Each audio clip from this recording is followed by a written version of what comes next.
Há exatos 90 anos, o físico alemão Albert Einstein encerrava uma visita histórica e marcante ao Rio de Janeiro.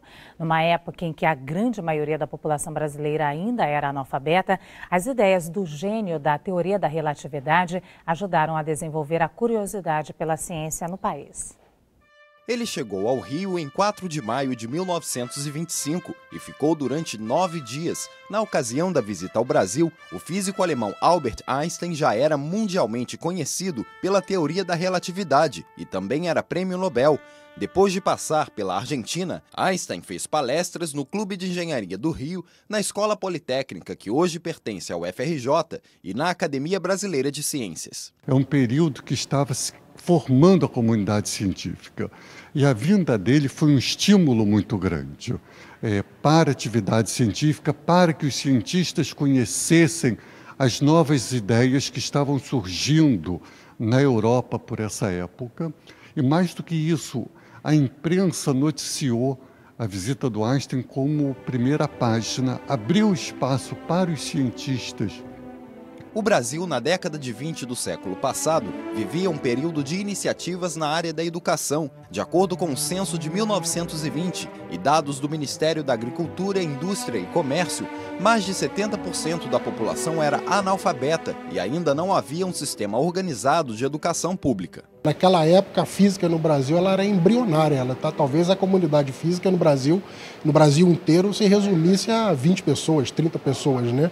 Então, nesse sentido, a visita do Einstein para falar sobre esses problemas de fronteira da física, ela foi mais importante do ponto de vista, talvez, político, do que de estimular pesquisas naquela área, naquele momento no Brasil. A teoria da relatividade, que fez o cientista famoso, estabeleceu pela primeira vez a relação entre matéria, movimento e energia. Nessa teoria da relatividade restrita que aparece aquela fórmula famosa E igual a mc2, que é a relação entre matéria e energia. Sem esse conhecimento, que veio também da ponta da caneta do Einstein, né, e da cabeça dele, não existiria hoje combustível nuclear, não existiria armas nucleares, nem reatores e nem todos os benefícios que a radiação pode produzir. E também demonstrou uma nova noção nas relações tempo-espaço. Questões como relatividade do tempo, ou a luz que curva no espaço, mas está se falando de grandes dimensões, fora inclusive da vivência humana. Hoje é fundamental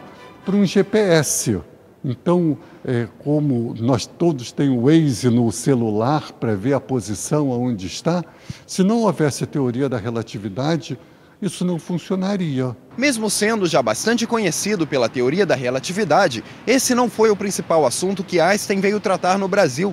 Ele anunciou uma novidade sobre os estudos de ótica na Europa. Até então, acreditava-se que a luz se propagava apenas de forma contínua, assim como uma onda no mar. Mas Einstein afirmou que a luz também se difunde por pequenos grânulos, que a física chamou de fótons. E a luz, tão estudada pelo cientista, continua sendo alvo das atenções da ciência, tanto que a Assembleia Geral das Nações Unidas proclamou 2015 como o Ano Internacional da Luz, pela relevância da ótica nas iniciativas para o desenvolvimento sustentável em diversas áreas, como energia, saúde e educação.